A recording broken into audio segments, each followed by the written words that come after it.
அனைவருக்கும் வணக்கம். நான் உங்கள் ஜெயமனுகோபால். ஜாதகத்தில் இந்த அமைப்பு அப்படிங்கிற தலைப்பில் பேசலாம்.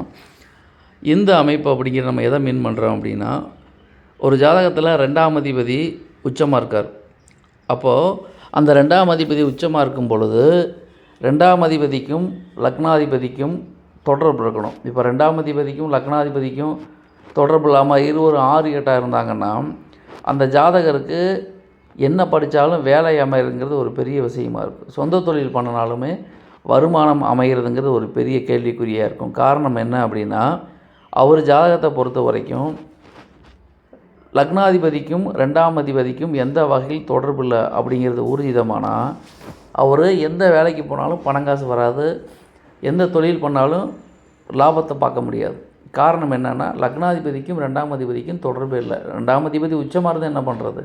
லக்னாதிபதிக்கு தொடர்பு இல்லை. சப்போஸ் லக்னத்துக்கு 2ஆம் அதிபதி தொடர்பு இருக்குது அப்படின்னா அந்த ஜாதகருக்கு அந்த பணம் வரும். அந்த பணத்தை அவர் பயன்படுத்த முடியாது, அவர் அனுபவிக்க முடியாது. இதுதான் கான்செப்ட். அப்போ 2ஆம் அதிபதி உச்சமாக இருக்கார் ஒரு ஜாதகத்தில், அவர் லக்னத்துக்கு நல்லா இருக்கார், லக்னாதிபதிக்கு 6, 8 இருந்தால் இத்தகைய அமைப்புடைய நபர்களுக்கு செய்கின்ற தொழில் மூலம் வருமானம் வரும், பணம் வரும்.